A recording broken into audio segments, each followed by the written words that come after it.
Hello, and thank you so much for tuning in to my channel. Today I'm going to be sharing with you herbs that may help lower your blood pressure. But before we get into those herbs, I first want to speak about some of the things that are associated with high blood pressure. So some of the things that are associated with high blood pressure are stress, lack of physical activity, being overweight, excessive alcohol consumption, smoking, diabetes, high sodium diets, chronic inflammation. Sometimes even the oils that we use to cook our food can cause inflammation, right? Some of the seeded oils, that's what it causes, inflammation in the body. And do you know that inflammation can damage the lining of your blood vessels? Inflammation can also cause the blood vessels to harden and to narrow. So we have to be really careful with the inflammation in our bodies, okay? So now we're gonna go ahead and jump into some of the herbs that can help lower blood pressure. And some of the herbs that you can use to help lower your blood pressure is hibiscus. Hibiscus relaxes and widens the blood vessel. Hibiscus is really good. So we're also going to talk about chamomile. Chamomile is a stress reducer. So chamomile is going to help with the stress. It's going to also promote healthy sleep. And not getting good sleep can also contribute to high blood pressure. So the third herb that we're going to talk about, that's the first two. The third, olive leaf. Olive leaf may help prevent LDL cholesterol from building in the arteries, which in turn can create blood flow and lower the blood pressure. The fourth herb we're going to talk about is green tea. Green tea is filled with antioxidants. It's really good for the body.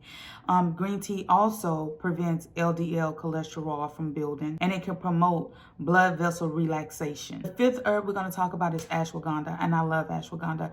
I've been taking ashwagandha for over a decade. It lowers cortisone levels and alleviates stress. Powerful antioxidants that improve blood vessel function and potentially lower blood pressure. It's also an anti-inflammatory. And remember, we was just discussing inflammation is not good for the body. So the sixth herb that we're going to talk about is Ceylon cinnamon. Ceylon cinnamon also relaxes the blood vessels. So the seventh herb we're going to talk about is shepherd's purse. Shepherd's purse decrease blood pressure and increase blood flow. So those are the 7 herbs that I wanted to share with you. And even though currently I don't struggle with high blood pressure, I still drink my teas and take my herbs as a preventative, okay? Now that we've discussed herbs to help lower your blood pressure, I also want to tell you about 2 vitamins that is very important. Deficiency in vitamin D and a deficiency in potassium can contribute to high blood pressure. Most people are deficient in vitamin D. And if you are deficient in vitamin D, please take your vitamin D. Please get out in the sun, because vitamin D is so major for so many things. So please make sure that you're taking your vitamin D, okay? And your potassium. So now let's talk about some of the foods that is really good for blood pressure. Let's talk about beets. I don't like the taste of beets. I don't eat beets, but I will juice beets, okay? Juice beets and drink it down, make a blend. I'll juice beets and I'll blend in some blueberries. Blueberries and beets are really good for the blood pressure. Beets widens the blood vessels. Parsley is also really good for high blood pressure because parsley is high in potassium. Garlic is also very good for high blood pressure. If you do not like eating garlic, also sell it in capsule form. So you also can take it in capsules if you don't want to eat the garlic, okay? If you don't want to ingest it that way, you can take the capsules. Okay, so now let's talk about, now that we've talked about some of the things that can help lower your blood pressure, let's talk about some of the things that also some of the foods that contribute to high blood pressure. Processed food. So we're talking about things like sausages, deli meat is really bad for you, okay? I ate deli meat in sandwiches forever. Used to love me a good sandwich, didn't have a clue, okay, that it was really bad for me and it's really high in sodium. So you have sausage, you have hot dogs, you have deli meat. Processed meats are really bad for you. Number 2, we're going to talk about in the food category that is bad for you is fast food. Even the fast food restaurants that you think are healthy, I'm pretty sure they're not healthy. Just be careful. Pay attention to the sodium. And once you start lowering your sodium, if you have a low sodium diet, you're going to be able to taste the salt in some of these fast food places that we think are healthy. Also, another indicator that is going to be high sodium at fast food restaurants, look up their menu. See see what ingredients they use for their food.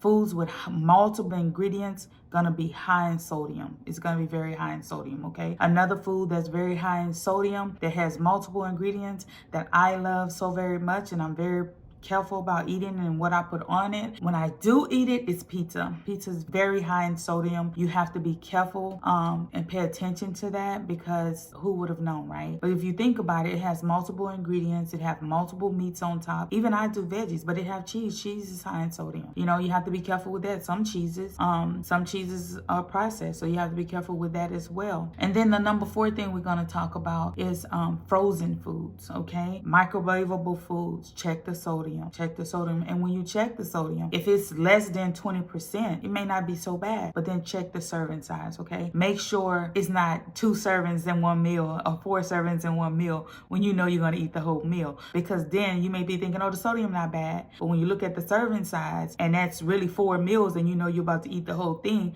then you know it's not so good for you, right? So when you check the sodium, also check the serving size. Okay? And the 5th thing that we're going to talk about is condiment. So I love me some hot sauce, some Louisiana hot sauce, some Tabasco. I just love hot sauce. Condiments like hot sauce, ketchup, barbecue sauce, sauces in general, you have to, soy sauce, you have to check the sodium. It may not be good for you. So please check that and be careful with that as well. So the 6th thing we're going to talk about is salted nuts. We're going to talk about salted nuts. If you're going to eat nuts, are good for you, but if you're going to eat nuts, you need to eat them raw with no salt, because guess what? That is contributing to your sodium if you eating salted nuts with salt. And how much nuts are you really going to eat? Pay attention to their serving size. Now, another thing we're going to talk about is junk food. Junk food, chips, things we have in our pantry, things that are packaged sitting on the shelf, things that are canned, junk food and things like that, high sodium, because they have to use a lot of different things to make it last on the shelf, right?